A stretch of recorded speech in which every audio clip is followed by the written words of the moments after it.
Hello, Deep Mindfulness Collective. This right here, right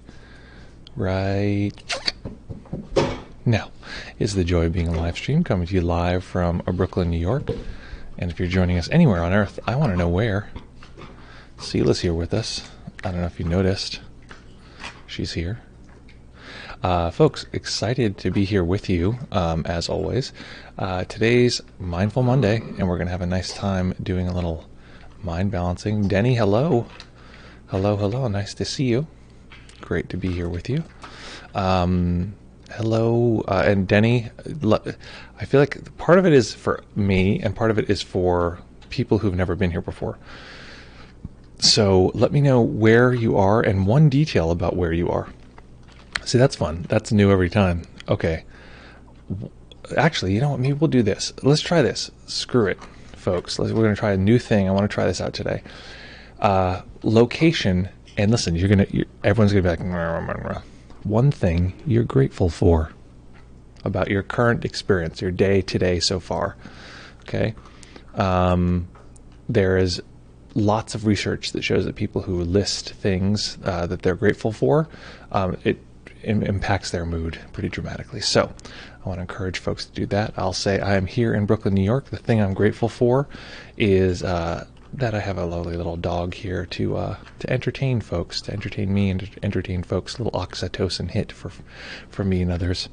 Okay, coming to you from Harlem, I'm grateful for programming languages, so I don't have to do things manually. Oh, that's so cool. Morning from also from New York. Morning from Brooklyn, upstairs room in the Blue House rug. I'm grateful for the ability to make espresso at home. Listen, I remember the old days when I remember when Starbucks was not invented, but became a thing. And before that, it was your fancy coffee was like a Dunkachino. 613 says, grateful for the ability to dodge this question. Excellent. I'm so glad. That's actually really, that's lovely. I'm glad that you have that possibility. Okay, folks, excited to be here with you today. I've got my weirdo, cosmic sweatshirt on. It's Mindful Monday, and having a good time. Small apartment from Finland. Grateful for passing my exam today. Wow, exalted. Congratulations. We're all very happy for you. Congratulations for passing your exam. Exciting. What was the exam on? I'm very curious. Nick says, good afternoon from an anonymous place in Karlstad. Grateful for the ventilation in my office actually working now after 2 weeks of headaches. That is great. I'm glad the ventilation is working, especially in this time that requires great ventilation. Congrats, exactly. So folks, let me shrink the doggy cam here a little bit because I want folks to, I want to see people's chats, what have you. Let's see if I can widen this a little. Oh my God, there's so much more real estate here. So folks don't know, this is just shocking. I'm wearing shorts.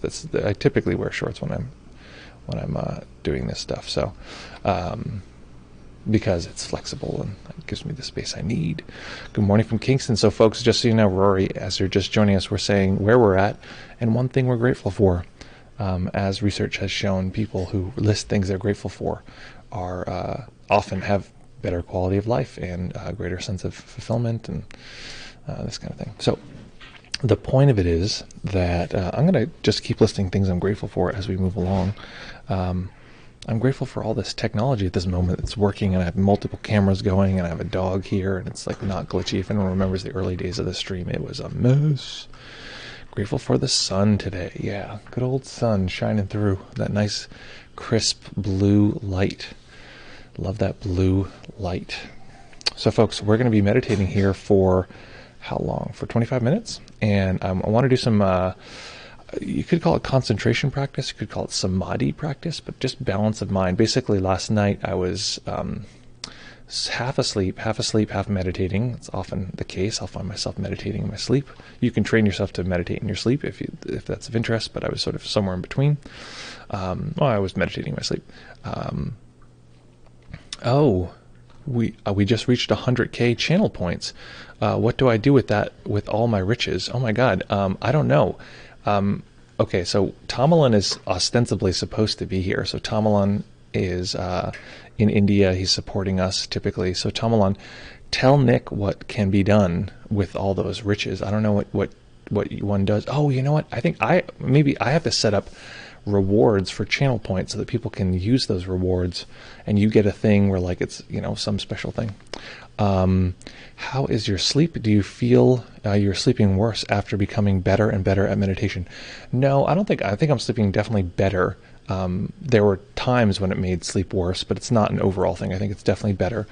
And then the other thing is that rest is better. So the system doesn't feel like it's burning so much anxiety all throughout the day, that kind of thing.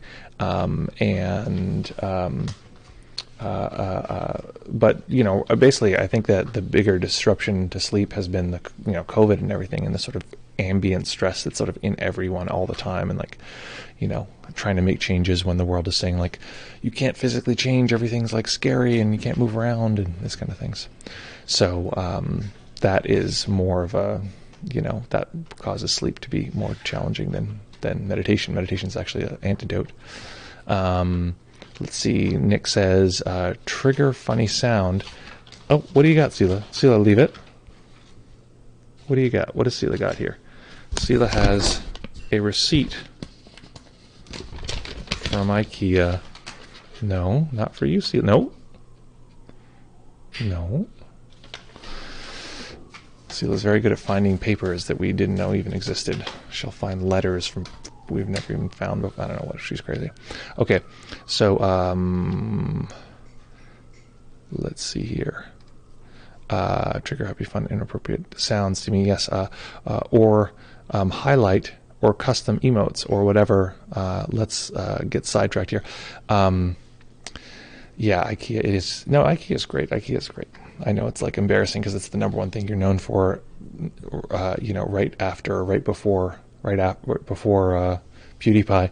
So, whatever. Trust me, America's got its own shames in spades. So, folks, we're going to practice. We're going to meditate here for some time, listening to guided meditations that'll put you to sleep.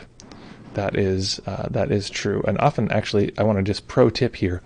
A lot of my experience is when I have trouble sleeping, it's the mind talking, and that often produces emotion. So sometimes what I'll do is I'll listen to talking as I'm falling asleep, and sometimes I'll even just listen to a program I have that it'll just read any text, but I have like hours of Latin, so it's just like lipsum lorum majorum, just like filler text, but it's enough to fill mental audio space so that the mind doesn't do its own talking. It's sort of weird and fun in that way. Thought it was Igmar Bergman and Vikings. Yeah, I think, that's I don't know. I think that's a little for the kids today. It's not their first thought. That it works well. I mean, I bet you if someone searches right now, look for like Latin 4 hours, search if that's the case, and if it's a good voice, I'll post that in the chat because I would use that myself. I've thought about making sleep videos that were just me speaking Latin, but I feel bad speaking Latin like completely wrong, just reading it phonetically. That's probably not the best move, but whatever. Okay, so folks, let's meditate. Finding a nice comfortable position that you can maintain. I'm going to encourage folks to be entirely still for the duration of this practice. The way that we do that is by arranging the body well. So I'm sitting on a cushion, but you can also sit on a chair. You don't want to like do your normal sit back, lean back routine. Usually we're like this, and that gets pretty uncomfortable pretty quickly. So ideally you're going to have your hips, if you're facing this way, your hips are going to, I feel like everyone's heard this, and I feel like I should make a little video clip, but in this little detail changed my practice so much. But sitting at the edge of whatever you're sitting on, the hips rock down just slightly, probably literally about this much or less, and that makes the lower back, the lower spine able to curve back this way. Its usual curve. The upper spine is able to curve on that, and it balances, and the head balances on that. Again, this is the principle here is that we use as little muscle power as possible. So if sitting, that's the posture. Any meditation practice can put you to sleep. I think here's the thing, is that in meditation you're often, and we'll talk about this today, we're often balancing these two forces, wakefulness and restfulness. And what we typically want to do is we want to not have too much wakefulness, agitation, anxiety, mind bouncing around. We don't want to have too much restfulness, softness, fogginess, this kind of thing. We want to find this perfect balance between the two, and at some point the mind locks in and it just like flows continuously. When we're sleeping, we actually want to train ourselves to go towards the foggy side, go towards the unconscious side.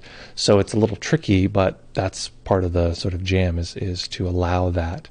I would guide a meditation right now to put us to sleep, but I don't want people to go to sleep. So that's cultivating dullness. It's exactly right. You just have to counter that with being able to not cultivate dullness when you're sitting and practicing like now. I will say, though, the Bright Mind app is an app that exists, that was my number one recommendation for apps, and still is, although now I have to add the caveat that they hired me to do a sleep series. And in that sleep series, I'm like super, what is the word, dulcet? It's like, welcome, the following will be a sleep series. And it's just like, so chill and relaxed. And so like I go through all these different things around sleep. It really is like thorough. So I recommend that if you want sleep support with meditation. It's my most thorough sleep thing ever. Okay, so the point of it all is, let's find a nice comfortable position we can maintain for the duration of the sit.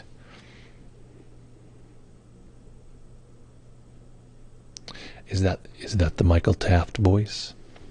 I mean, I think it's actually, that's the voice, because when he records his podcast, this is just the standard podcast thing where you just speak quietly but very close to the mic, and what that does to your voice is it makes it very dense and very boomy. It's very like a radio response, like a very radio thing. Maybe that's actually, I mean, I could just switch to doing that in all of these streams. I don't know if that's helpful to people or if that just sounds creepy and weird. But you can speak the bass part. You don't need to put so much air into making the voice loud. So you can effectively like deep whisper, and it sounds, like a normal speaking voice to some degree. Although if you were speaking to somebody normally, it would be sort of weird, like, hey, how are you? It's like sort of strange, but it sounds too creepy. All right, well, we'll get we got one vote for too creepy, too weird. We'll just assume that that's an outlier, and everyone else is super excited about this new production. It's actually helpful for clearing the throat.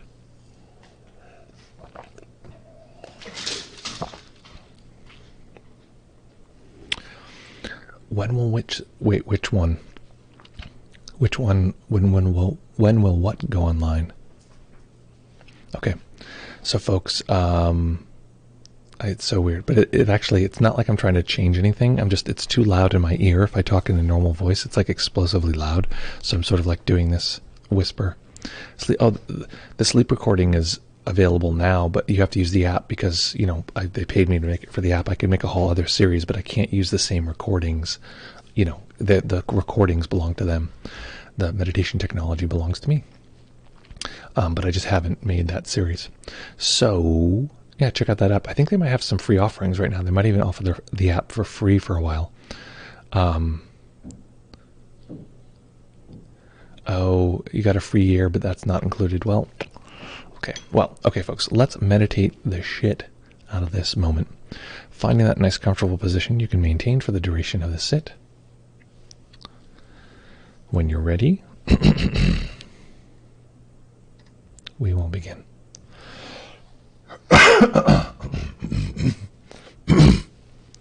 Pardon me.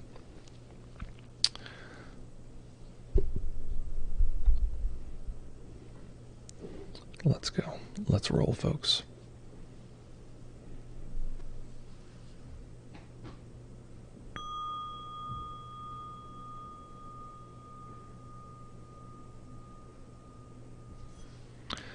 You know what? I'll pause here. So folks who know how to just start meditating, go ahead. I want to add one caveat here. I rarely stop once we've started the timer, but I want to say this real quick. So because instead of having to make every kind of guidance variation, because I want to make sure that if people are new to the stream or new to meditation or new to this kind of meditation, I give them the instructions they need. For folks who are more advanced, excuse me, what am I suggesting here? If you know how to observe all the breath sensations in your entire body, go ahead and just move towards that. If you know how to hold all of awareness with all sensations and, holding the body within that, noticing the detail of that, go ahead and do that. And then we are going to, oh, you came from the Upwork post. That's so funny. We're posting a position where we're looking for a writer. And so that's probably, oh, no, we also are looking for someone to be a manager, a stream manager. So we posted something on Upwork at some point. So welcome, Nexi. Okay, so that's just the instructions. I'm not going to instruct in that direction, but assume that that's totally fine to do. We're going to be doing balancing awareness, not a little bit to focus on balancing attention and awareness. And I think I might actually, okay, I'm not sure how I'm going to get there, but we're going to be doing that. We're going to be going for continuity. So this is mainly going to be a shamatha practice. We're just looking for stability of mind, knowing, and I want everyone who's listening to this to know this, that the mind will be unstable, and that's a normal thing. So we're going to look, okay, let's try to get the mind to be very stable, but the mind is sort of always doing this, and then suddenly jumps and doing this, and it jumps. That's normal, and actually how we get rid of that is simply to notice that. And in a way, it's like a weight between each one of these little jitters. You're sort of watching the overall, hanging out with. So, excellent, applied. Nice, glad you did. Okay, so folks, I'd be curious from your input. So that means Nexi applied as our Twitch manager. So Nexi, here we are. Throw me, either private message me, or if it's not too embarrassing, you can put it right in the chat after the meditation. Let me know ways that you think that we could be of more support to the folks who are watching here. That's our goal. So finding that nice comfortable position, we will begin.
Beginning by taking a few comfortable deep breaths. Just feeling the body rise and fall.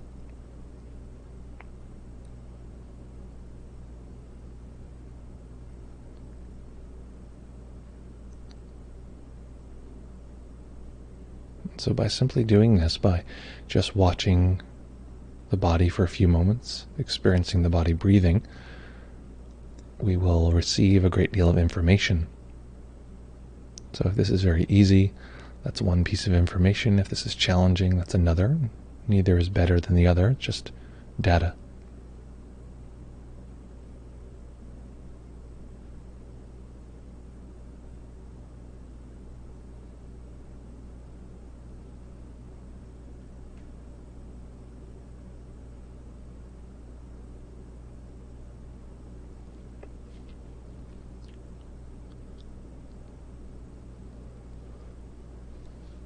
As we begin, let's physically relax the body as much as possible.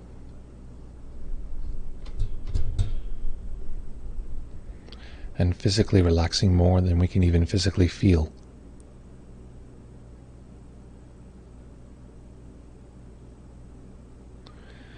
Meaning letting go even if we can't tell it's making a difference, letting go deeply all the way down to the bone.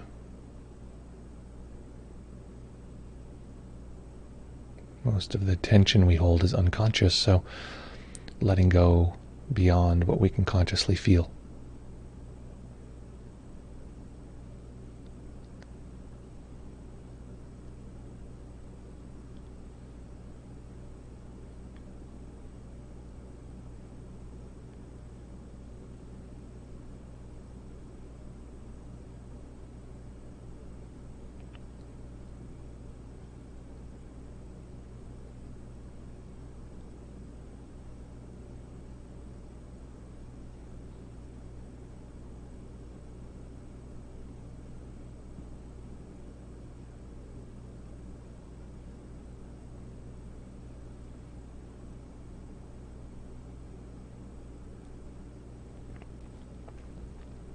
And of course, at times the mind will drift.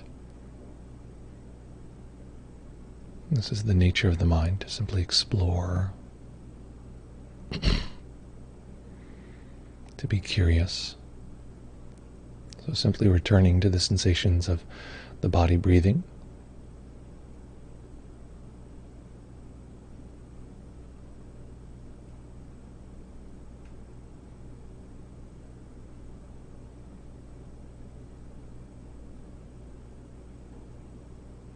And let's pick one place where the breath is easy to detect. For some, this might be the tip of the nose. For others, it may be the belly rising and falling, or the shoulders rising and falling.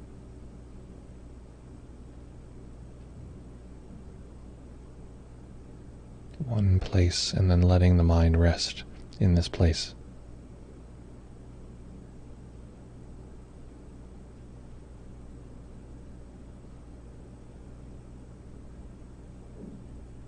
If we zoom in too much to any one area in the body, the mind will be tight. Feel like it's trying to ignore a lot of data. So softly holding this area.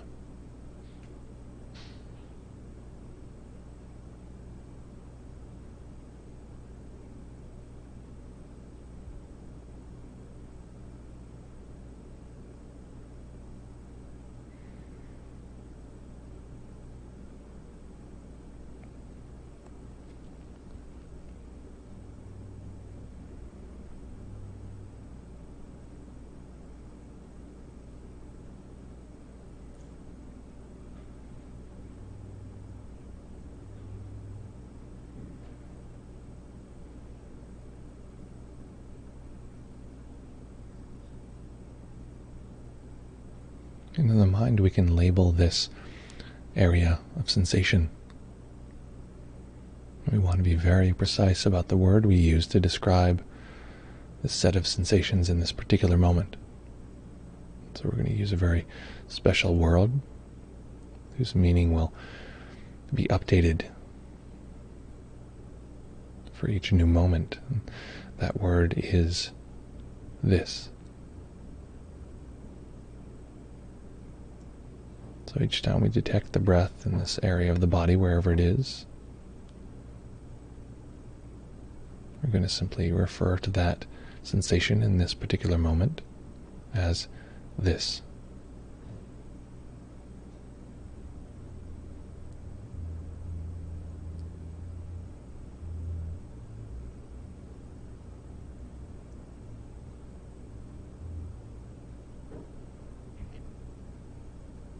Saying the word in the mind, soaking into this precise sensation in this precise moment, knowing that these two things have never come in contact before, this moment and this sensation. This is a first and a last.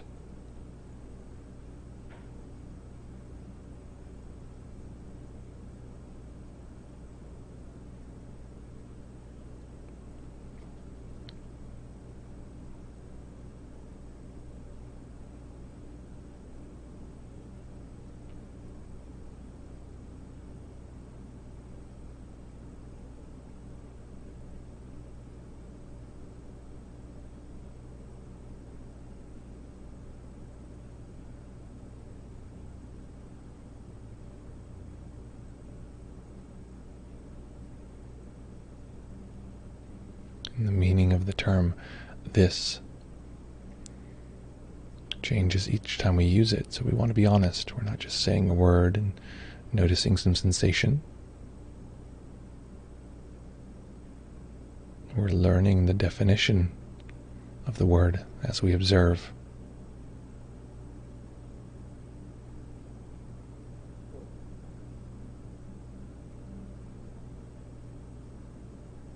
So being sure we're honest, not just labeling blindly, but really knowing this.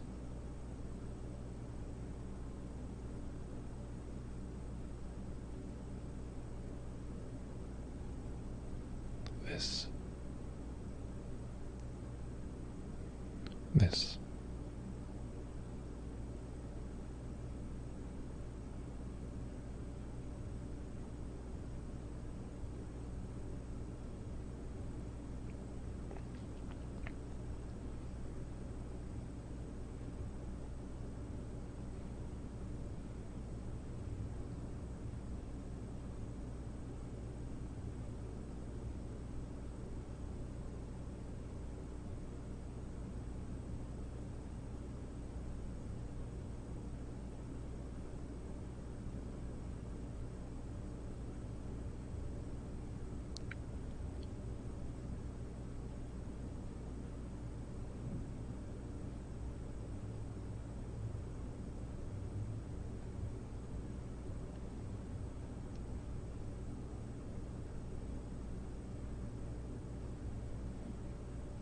And of course,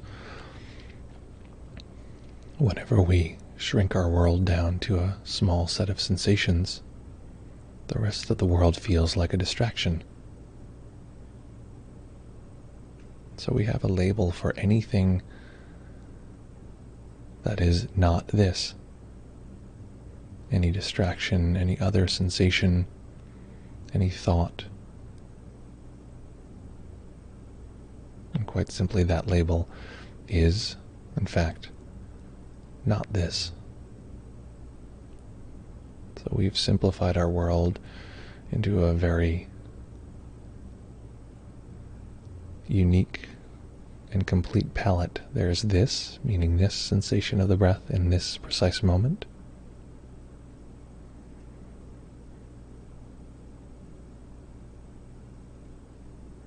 And not this, meaning absolutely everything else. Any thought, emotion, sound, any body sensation that is not this.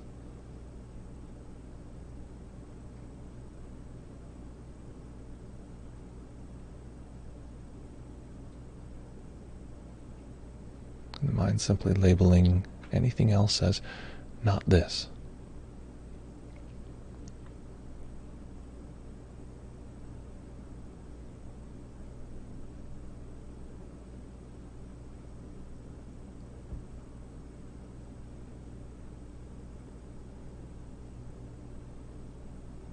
In this way, we turn all distractions into one distraction.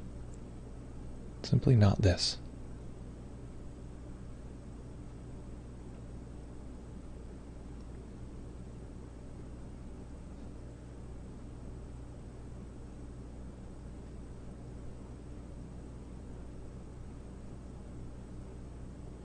And in fact, this label brings us right back to this.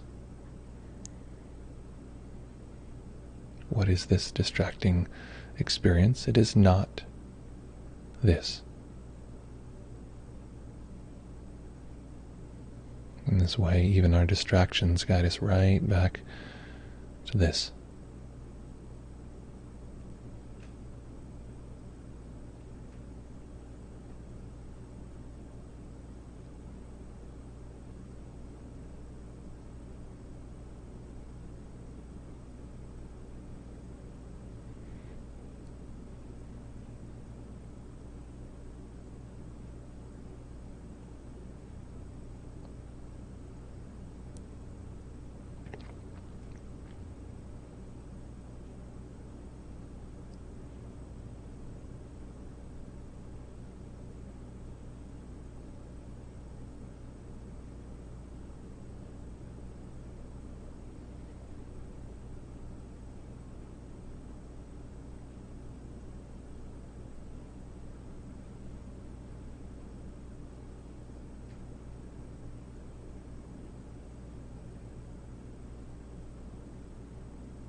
Of course, at times we drift away, become unconscious, or lose the game.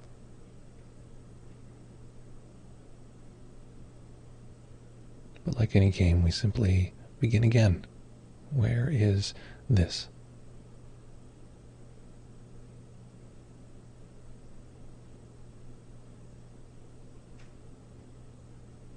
Is the definition accurate? Meaning, am I attending to these sensations in this moment?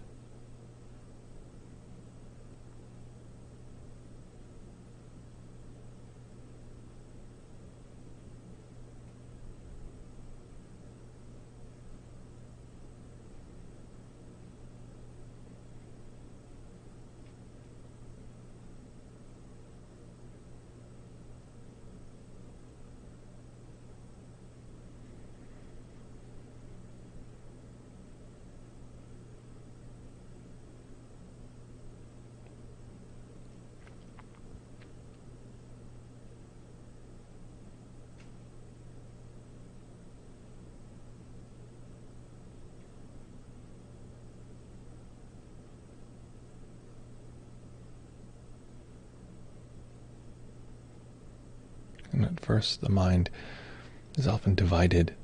It treats this as a kind of enemy or a thing to be avoided, pushed away.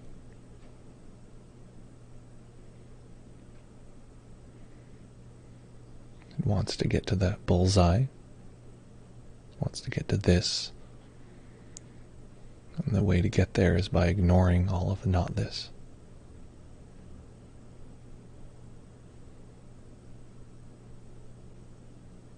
But what if we treated not this like the entire target, the whole area that actually holds this in place, surrounds, and makes this possible?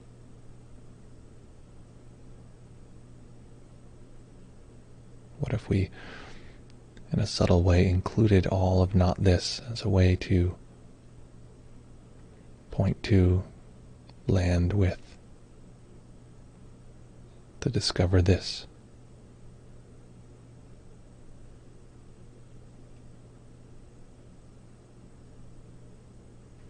So if we haven't already found this balance, for a moment letting go of this and opening up to all of not this.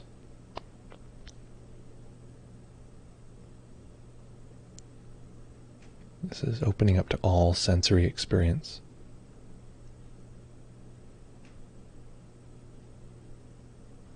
And then slowly bringing up a little detail on this without denying all of not this. Keeping the target in place and simply discovering a subtle sense of the bullseye.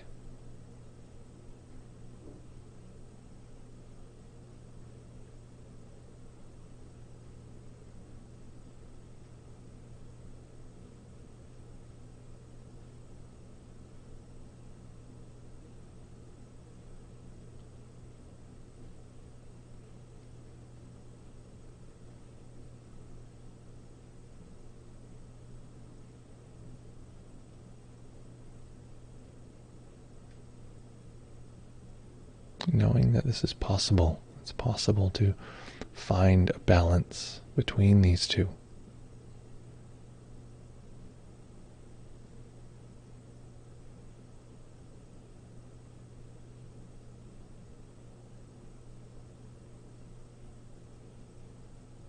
Letting go deeply in the body and mind. In other words, allowing the openness of awareness.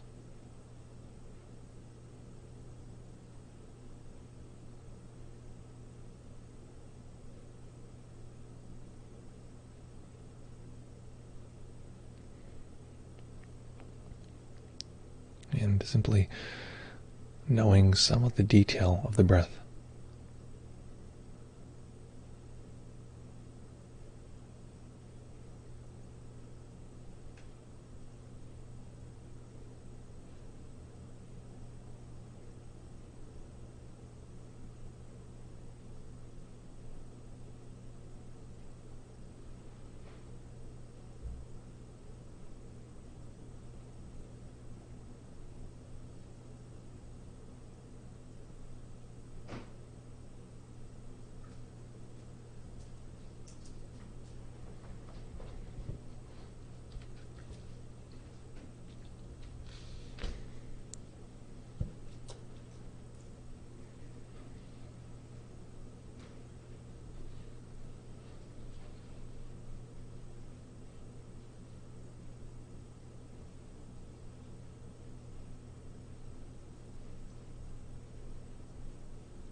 And it's helpful to know that at times the mind is simply turbulent.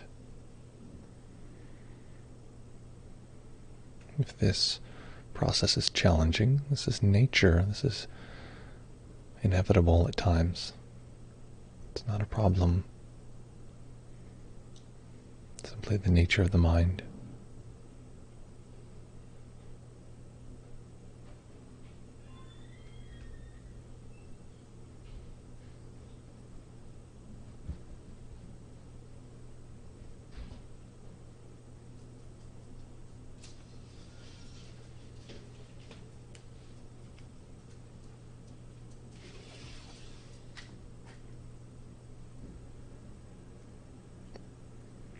What is the magic balance for us in this moment to allow the mind to settle, to smooth out?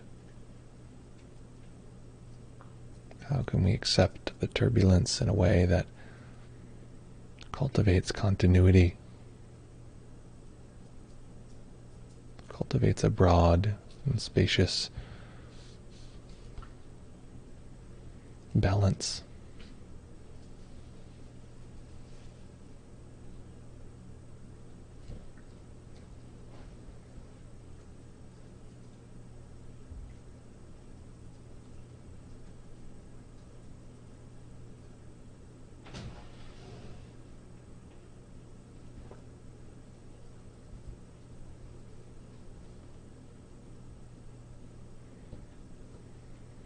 Often we get so caught in the little rivulets of turbulence, the mind bouncing, subtle agitation,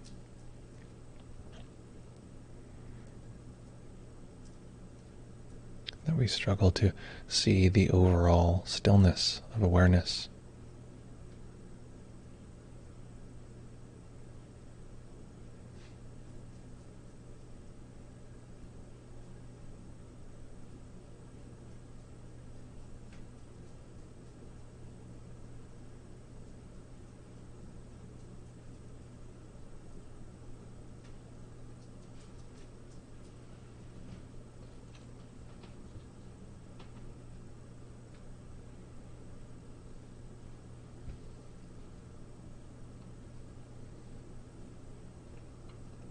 The mind can feel like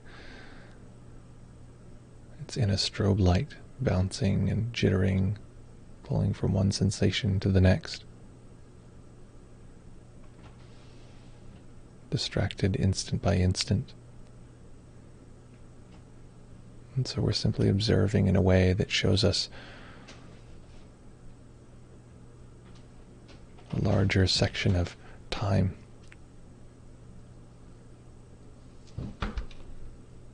A view from which the jittering is less significant because we're watching on both sides of the jitter.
And staying with the practice, staying in stillness,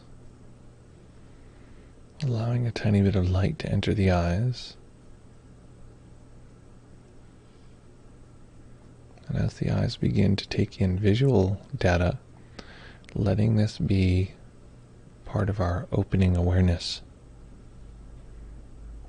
Eventually allowing the eyes to rest on a single point. Letting the periphery take over and take a large swath of the spaciousness of seeing. Letting the openness of this seeing still point right back to this.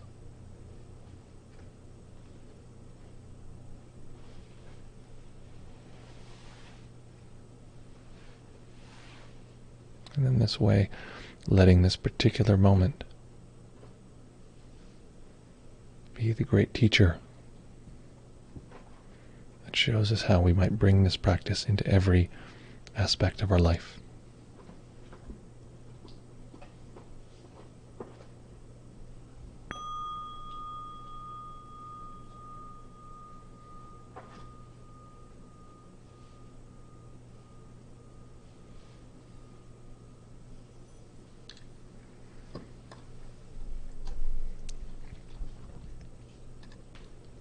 Okay, so making any adjustments, you need to allow the body to be comfortable.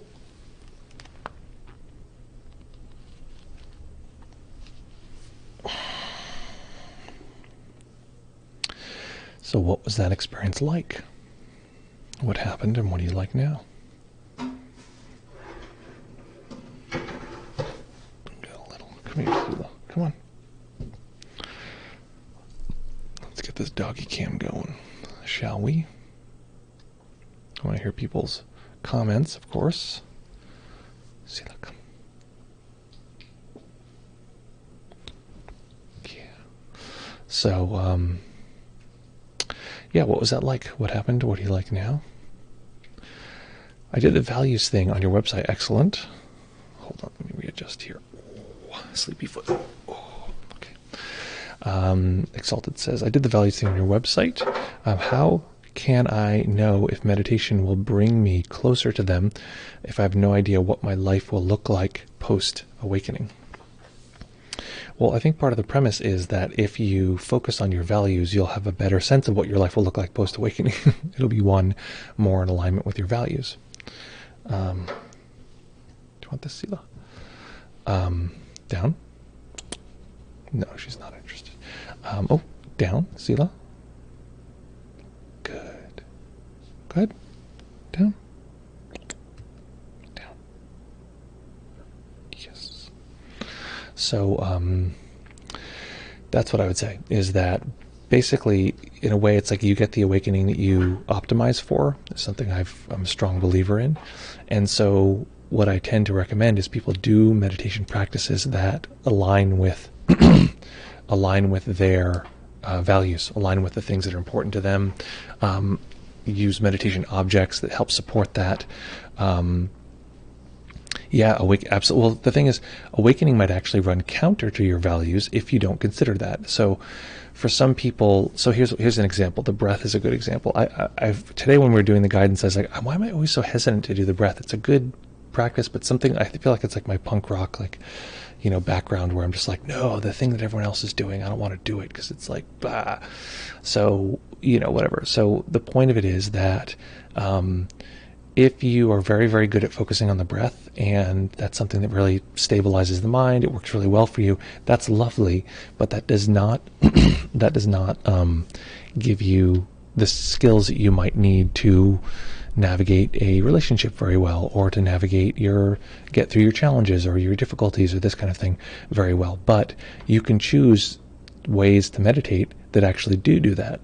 So for instance, if you use emotion as the object of meditation, you're going to be much better at navigating your own internal experience and the experience of others, which are both essential skills for getting along in life, for having a better life, and for feeling more connected in community. So if community is is on your list of values, for instance, then it becomes very important to do practices that support community, right? So maybe you're actually learning how to meditate while in conversation with other people.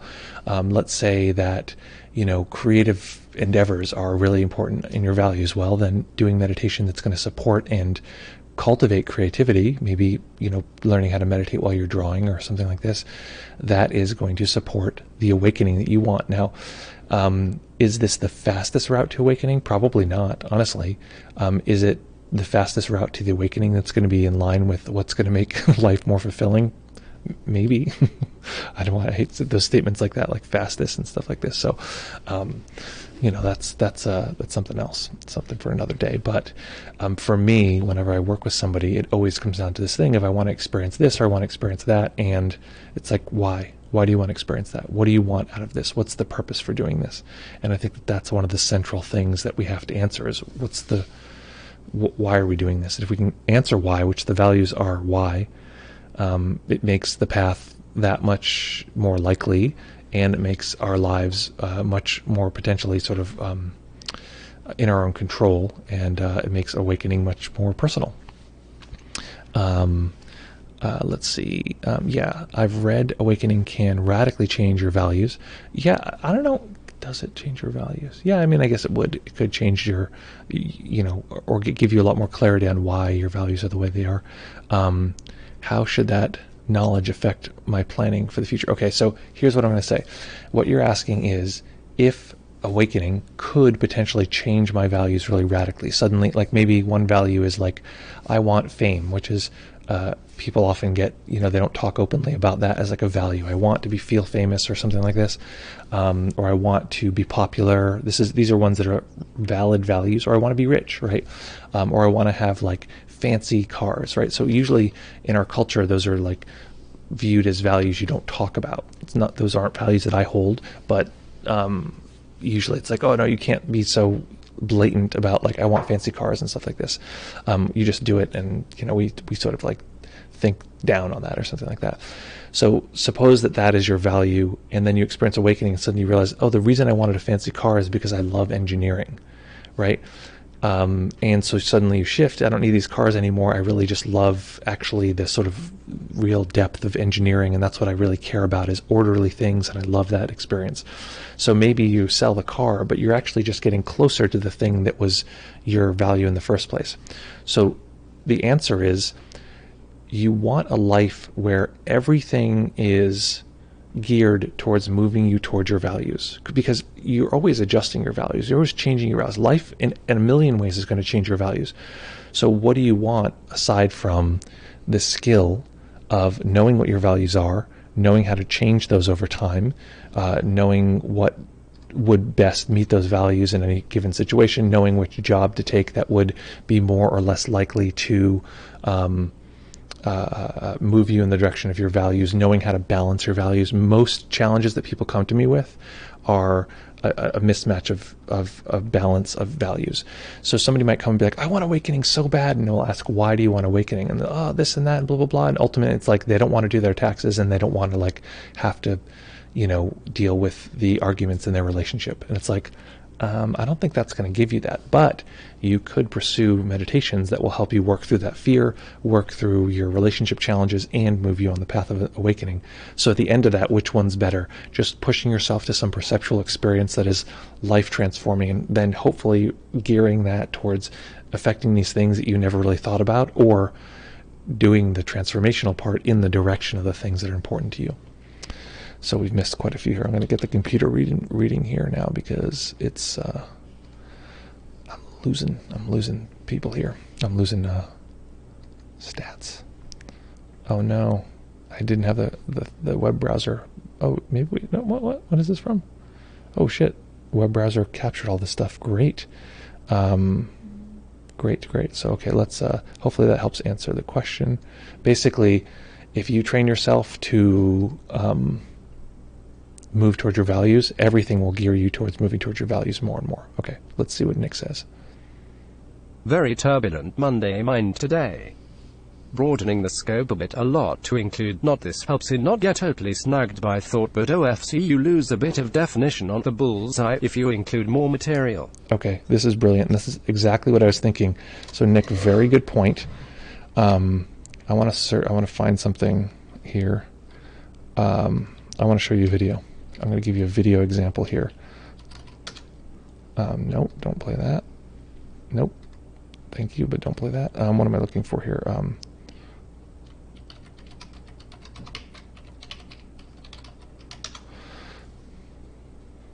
Okay. Here we go. Hold on. Let me put this on the screen. I just pulled up a random one. I don't really care about this particular video, but it'll illustrate a point here. I want to illustrate something here for everybody. This is very important. Very good material here. Okay. Oops. Hey. Okay. I'm trying to arrange the windows here so we can watch this video. Okay.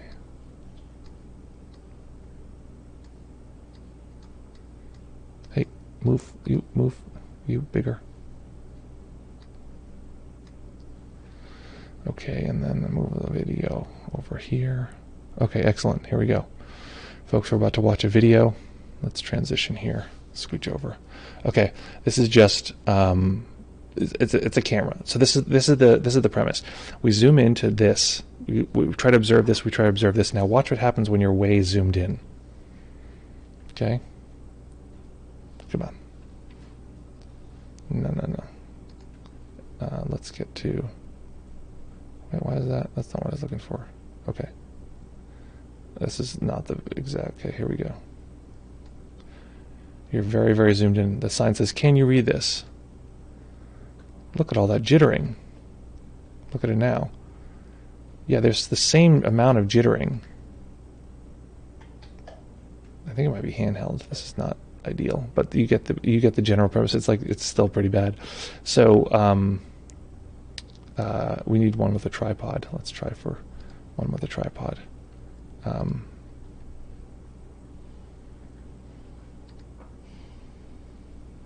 Okay, zooming. So basically, they're zoomed way in here, right? See all the jittering? This is like watching your breath when you're just zoomed in. You're just using attention. It's fine, but a lot of what you notice, it's hard to pay attention to the detail because you're just noticing the jittering, right? As you begin to allow more data, it's like, where's the jittering in that mountain? It's just gone, right? This is on a tripod. This is what we're looking for. Where's the jittering there? It's just gone. Now, of course, what you said is exactly true. You lose detail. You lose some of the fidelity of the detail, and that's fine. That's actually an indication you're actually moving towards awareness rather than attention. So that is a very good point, and I just wanted to point that out visually. That's exactly what we're doing. And at first, we start off and we're like looking at so much effort, and we're watching, and the mind is very agitated. But if we can find this exact balance between the two, it can suddenly soften everything, and awareness opens up a little bit. And instead of it being like jitter, and the mind is getting pulled away and bouncing all over the place, zoomed out a little bit, suddenly it's like softer, and we can sort of hold it with a little bit of gentleness in that way. So hopefully that is interesting and helpful. Okay, here, let's kick it. I want to hear what Exalted now says. I would assume someone with a lot of ego values will become depressed from awakening when they realize all that is empty and for nothing, since you are not what you thought you were. That could be the case. They could, but I think that it's important to know that all of our values are valid. And I think that that's one of the things that we actually struggle with, is if our values are, I make this joke, like we can have the exact same values for totally different reasons. One person might be like, I want a fancy car. This is an analogy I'll use. I want a fancy car because I want a fancy car. One person might say, why? Well, I want to seem rich. I want to be very showy. I want everyone to know it. And I want to have people like me. Right? That might be one person's values. Another person's values might be, I like engineering, I, really enjoy driving, and, something else, right? So for one person, if we get really down to the why, we might say, okay, well, for you, let's go to the engineering museum and talk to other engineers and look at these beautiful, I actually belong to a subreddit, a Reddit, page or set of people who post things. It's called engineering porn, which, if people don't know, on Reddit, anything that is like interesting or exciting, they'll add the word porn to it to be like, so it's engineering porn. It's like all these like crazy complex things that are hard to engineer, but they're like amazing. Like, how is it possible that crane could lift that crane, and like these kind of things. So that would be a great outlet for someone who's really into engineering, right? For the person who wants to seem rich, blah, blah, blah, it's like, well, you don't need a really fancy car to do that. Just go get $100 in $1 bills and walk around the street and hand those out, right? Like, you get everything you need from your values right there. So by getting clear on your values and then moving towards them, again, the value of wanting to seem like that person who has ego-driven things, well, sure, there's a bunch of karma to burn off there, but one piece of karma that you want to burn off also is the judgment that those values are bad, that they're not okay or acceptable. It's like, well, they are what they are. Just like, be honest, be what they are, and then that is the fastest route to burn through any unconsciousness there. Denny, also known as Black Skulls and Merton, says the following. Really enjoyed the meditation today. This not this framework is great for insight, but harder for concentration, as forgetting has a little more room when trying to let in not this. Welcome to the chat room. So I want to mention, so we move through the whole sort of series very quickly, but typically you want to start out really getting used to this, and using not this as just a label for distractions. And you spend a lot of time with that, and you're like, with this, not this, not this. And then eventually, what I would say is the best bridge between those two, this is actually the way I teach samadhi and concentration practice. The way I teach the bridge is that not this is not the enemy, because it's treated like, oh, it's a distraction, these things. That's not the enemy. Using it as, what is it? It's not this. Treating it as the thing that brings you back to this. Once the system learns that lesson, now it's your friend. It's actually like, it grabs you, but then it shows you the way back. And that's what I think people misunderstand about distractions. They think they're purely wrong or purely off, but distractions are defining using what I call the law of contrast. The mind is very good at showing us opposite things. We try to pay attention to this, and all it shows us is all this other stuff. It's funny in basketball, if someone's trying to do a free throw, people sitting in the stands behind them will like wave the pool noodles and stuff. I don't know if anyone knows what I'm talking about. I'm going to see if I can.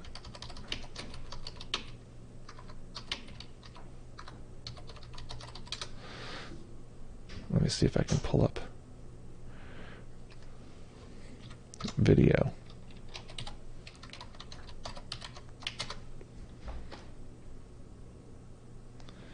No, I'm not seeing it. So often what happens is this an example? Okay. So someone will be trying to do a free throw in basketball, and behind the stands, people are waving all these like pool noodles and like going crazy to distract them. The thing is, it's actually funny because it's the whole field. It actually is, there's a way in which it's settling, because the mind can take in the whole thing, and the basketball rim is crazy still within this large field. So it's not like they zoom in on this and shut out everything else. It's actually potentially helping them, potentially. So yeah, that's I'm not even sure what question I was answering there. Let's see. Oh yeah. Let's see. Very cool. So basically we need to upgrade our stabilizers. Yeah, we'll upgrade our stabilizers. Yes. But it's, in a way, it's like use the gyroscope. I'm extending your metaphor. Use the gyroscope of all of our experiencing to stabilize things, rather than trying to get it from a single pinpoint. So let's see. Black Skulls Murdum, also known as Denny, says. Also, I recently started reading The Mind Illuminated. I remember you mentioning it on a previous podcast. Any advice regarding how to integrate that book and its teaching to the rest of one's practice? Yeah, I have some advice. I mean, my first advice is a little bit cynical, which is that I bristle when people speak with like utter confidence, and they're like, it is always like this each time, it'll always. And what I find is it pulls people into like these camps that I think are very not helpful. And if you look, there's a subreddit called The Mind Illuminated, and I'm a member of that. So I see people report all the time. This is not the top report, but this is something people report. They're like, I'm at this stage, I'm stuck, what do I do? and I'm having an experience that is not listed in the set of experiences, and people just say, just ignore it and just do this thing, and it's just like this. But it is not, it's not so linear. Meditation is just not so linear. Having had a lot of experience, I went back and like did the Mind Illuminated, and I was like, and tried to go through, I even took one of the training courses and whatever, and it was just like, it's just not linear like that. Like I could try to force myself and make it linear like this certain thing, but it just is not the case. Now, what I'm doing right now with this and not this, and finding that balance between the bullseye and the target, is basically I'm trying to absorb their meditation technology, the Mind Illuminated system, along with Mahasi tradition, where you're labeling, you're just watching the rising and falling of the breath, and anytime something happens, you label it as a distraction, then you come back. And over time, slowly, once you get used to that, you can start to expand out and eventually open up to everything. I'm combining the two in that way. So I recommend it. My cynical sort of thing is that anytime, I really, basically, I like that Shinzen is like, all traditions are good. All traditions are useful in their own way. All traditions have limits in their own way. It's very good to know about the limits of a tradition as you're getting into it, so you know that you're not going to, believe the hype. In a way, it's like, don't believe the hype. Don't believe the hype, and do believe the hype. That's like basically the thing. So it's a tough position to be in, but it's actually important to come at it from that position. So hopefully that helps clarify a little bit. Nick says, yes, it's to be a little rigid and was setting off some concern. Yeah, it's also like, people just, what I find is that, I guess it's like level 4 or 5. Most people fall off. Not most people. A lot of people fall off at that point, and it's like a great place to be. Get yourself to level 4 in their system. But like, I am just much more interested in exploring the depth of my own experience than moving towards what they say is going to be your absolute eventual guaranteed enlightenment. Because what happens, I want to find this on Reddit, because I did a long set of posts on Reddit about this and really got into detail with some folks, sort of discussing this exact point. If I can find it, I will. I'll find it here. Okay, where is this? Okay, here's this thing. I'm finding it.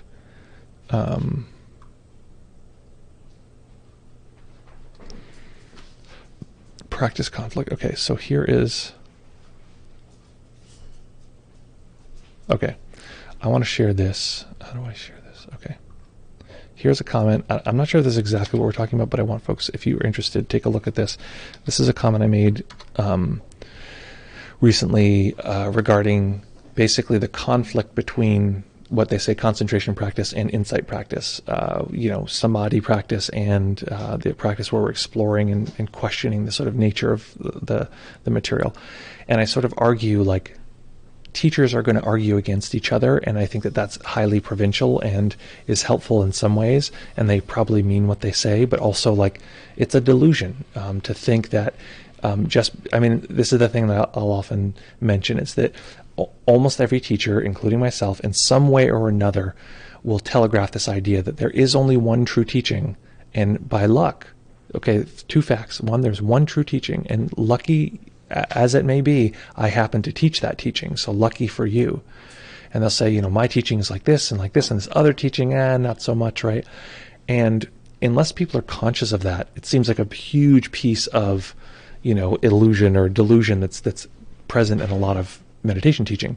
And, I noticed this when I was in monasteries in Myanmar, in Burma, where every monastery I ever went to said the same thing. Oh, we get all the washouts from this other monastery down the road, or, any one of the monasteries around.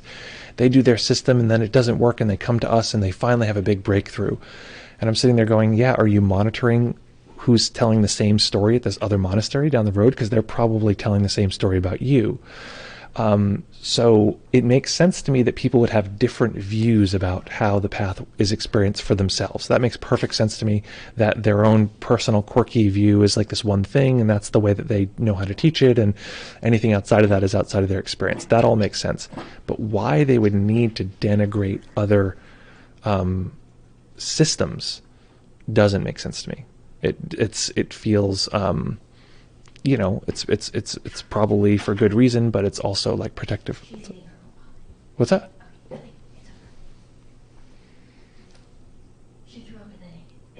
Okay. Apparently, right here, good thing the doggy cam was not on. So right here, what you guys just missed, Raquel was saying, this is terrifying. Right here, the dog threw up and then ate it. That happened just now. That is part of, sorry. Yeah, okay, you did see it. That's terrifying. Raquel was like waving her hands and doing whatever. I'm like, what? What's going on? What is it? Okay, so reality intrudes. So, okay, that was one post that I was talking about. And then there's another post that I was talking about recently where I had a different response and answer. That was the most recent one. That was similar. Oh, so in that one, I go extensively and talk about this topic. So if that's of interest, what I just said, definitely check that out. Where is this other thing? Okay. I'm talking to somebody about using interest as the primary driver of their practice. Talking about, oh God. Okay, anyway, Reddit's a mess. So I would, that's I'm addressing that pretty specifically there. So hopefully that's of interest to some degree. Yes. Okay. Going back here. Okay, I'm going to have, what time is it? I want to make sure I'm on time here. I got stuff coming up. Today's a big day. Okay, I got somebody coming up. Okay, one sec. Okay. Going back here. Podcast, right. Okay. Denny says, yes, to be clear. Oh, yes, a little bit rigid. Okay, now we have Exalted, who says, I've seen a lot of reports about becoming very unmotivated to do anything after awakening, which is what I'm scared of. Any thoughts about this? Yeah, I mean, again, okay, so what happens if somebody gets in that place where they're very, very unmotivated and like don't want to do anything? One of the central things you'll hear any teacher will tell you is find things that drive you, that actually pull you, because there can be such an intense experience of equanimity. I remember having this experience. It's a small version because I didn't have what's called flatlining or something. I had a pretty, my motivation stuck around. Some people just really flatline and they have no motivation because they're so free of motivation. But I remember have a really intense experience at a retreat, and I was leaving, had this unbelievably satisfying, just like whatever, textbook, like existentially satisfying experience. I'll just say that. I'm leaving the meditation hall. This is in Tucson, Arizona, if anyone's familiar with Shinzen's retreats. I'm leaving. I was alone in the hall. I walk out of the hall, and I walk 5 paces out of the hall. I'm on the dirt, and I can't find the motivation to keep walking. I have to go maybe 50 yards to the place where they have the food, like the cafeteria where I'm supposed to meet somebody, in a half hour. And 15, 20 minutes go by. I'm standing there and I'm just like, I'm so satisfied. I feel so fulfilled that I'm like, why would I move? Like, why would I even do this? What would the purpose be? I have nothing else I need out of this moment. There's no drive of any kind because of this incredible experience of satisfaction, right? Which is very helpful to have a reference to for the rest of your life because it's impactful. And what I did was eventually I was like, okay, I did tell this person I was going to meet them. So this is another teacher who I was going to get, get some support from. I did tell them I was going to meet them. So I guess I could use that motivation. I guess I should do that because I do like to follow through with when I tell someone I'm going to meet them. So, okay, I guess I can use that to motivate me. And I used that, and it took me basically like the 30 minutes just to walk the 50 yards or something. And I was just walking very slowly because it was very hard to get myself to go. But keep in mind, in that moment, what I did was I used my value of okay, when I say something, I'm going to do it. And it motivated me to get through that. So the best way that teachers will suggest that I know of to motivate you to get through that flat line or that thing where you lose all motivation is to know what your values are. This is going right back to this, and get very used to moving towards them and shaping yourself to move towards them. And that's like central. So that's, again, it comes right back to this thing, right back on values. You said their tradition, but what tradition are you? So to describe my tradition is to say I'm like a polyglot. I'm Western Dharma, but I have a very particular frame of Western Dharma. It is a sort of I would call like zoomed out metasystemic relationship to meditation. Metasystemic would be probably the best way to describe it. I pull a lot of material from the Theravada, which is the early traditional Buddhist teachings. I also pull a lot from secondhand Mahayana, so I haven't sat or studied with people from Mahayana, but my teacher Shinzen has, and so I work with them. The Zen folks will remind you that unless it's pure Zen, it is not Zen, but I pull a fair amount from the Zen set of technology, so hopefully that is helpful and interesting as well. And so Denny now says, lastly, sent you an email a few days ago. Apologies for the public call out, but I can't figure out how to DM. Okay, so DMing here, PS, is a pain in the ass. It's called whispering, and it's silly. So best place to DM me is either on Discord, which if ever you want the Discord, ! D, that should let you in, and or you can email. So again, if I ever miss an email, just send it again or reply to the same email, because I can't get to everybody sometimes, so just go ahead and do that again. And also, the best place to get me is I am here. I like show up here, so you can also get me. So that's one thing. And the whisper system here is very ridiculous. It's like not a good system. It doesn't work very well. Let's see. Nick then says, you previously mentioned that expanding the breath sensations in the whole body is helpful if you're interested in jhana. Can you elaborate? I can usually feel it spread out everywhere after a while, but can never sustain attention long enough to get into PT jhana territory. Not even sure if that's the main thing, though, of course. Yeah. So never having experienced it. I'm not centrally a jhana teacher. I explored jhanas for some time, and I didn't find them super fulfilling personally. I was just much more interested and have been much more interested in insight territory. So that's just me. I find that I like to get concentrated enough to do insight. And that's like the comment that the thing I left in Reddit, by the way, look for the responses by Deep Mindfulness, because that's me. So that's just so you know. But in that thing, I was talking about how one teacher is saying jhana is stupid, and another teacher saying jhana is essential. My perspective is that jhana is as useful as it is for whatever you want it to use for, whatever you want to use it for. For me, it's to get to insight. If some people want it for jhana's sake itself, good for you. It's not my big thing, not my central thing. So basically, in a very broad sense, jhana is various levels of absorption. And actually, I have a video, if somebody wants to look it up on my main YouTube channel. So here's links. So that first YouTube channel there, if somebody wants to, first YouTube.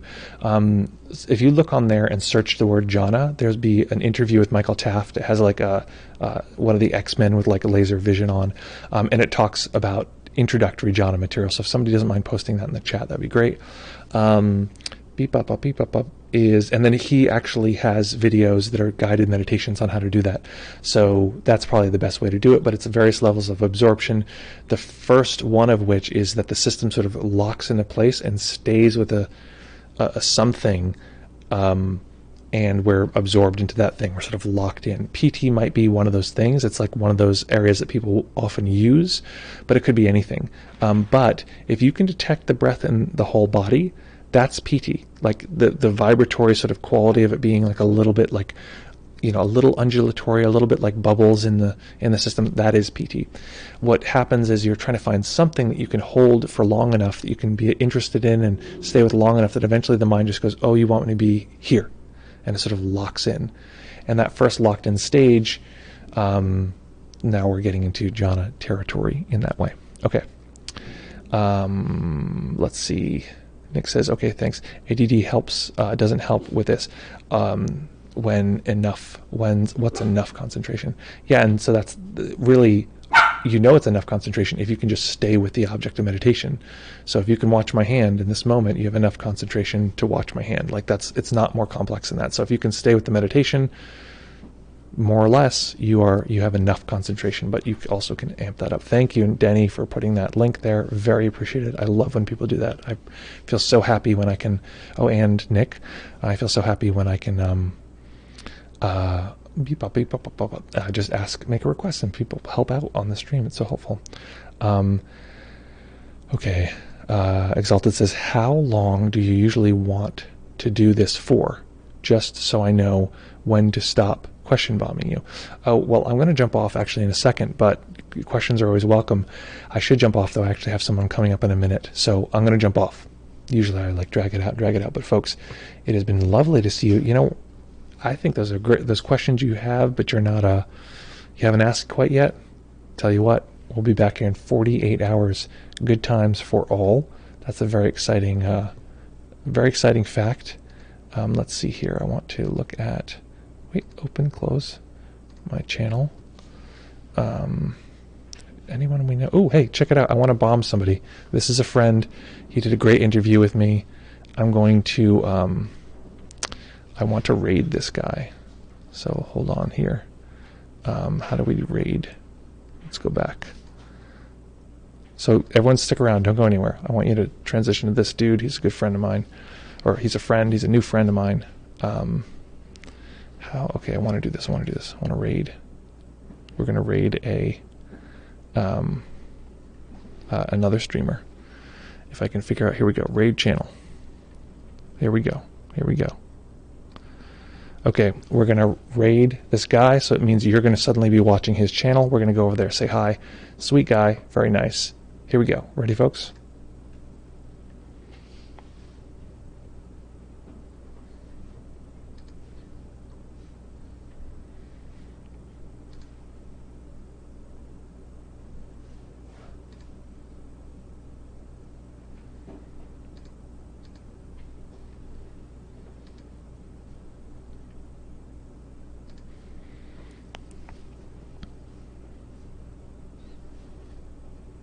Me, Streamer King.